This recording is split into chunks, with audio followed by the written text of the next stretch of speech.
A little boy suddenly falls into a bowl of cereal. His father is about to scoop him up with a spoon and eat him when their dog starts biting his leg. As he looks closely at the spoon, he realizes it's his little son. This man is actually a scientist who's been working on a machine that can shrink things. But the machine often malfunctions, and it once even blasted an apple to bits. One day when the boy hit a ball, it broke the window and hit the machine. The machine turned on suddenly, and the boys who went to get the ball shrank so small that even crossing a pebble felt like a giant leap.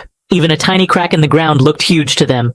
When their father returned to the room, the boys shouted for help, but he couldn't hear them because they were too small. He picked up a broom to clean, and the kids ran to escape. Still, he swept them into a trash pile. But the kids managed to cut through the bag and escape.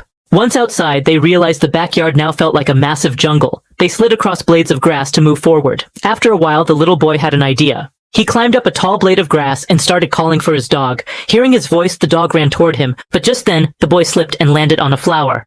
A bee arrived at that moment. To save him, the older brother jumped onto the bee's back and held on tight. The bee carried both boys and started flying toward the yard right in front of their father, Ed. The boys kept yelling for help, but their voices were still too tiny. The father picked up a baseball to hit the bee, but then remembered his kids don't even play baseball. He looked up and saw the broken window. When he went back to the room, he noticed a tiny sofa. That's when he finally understood.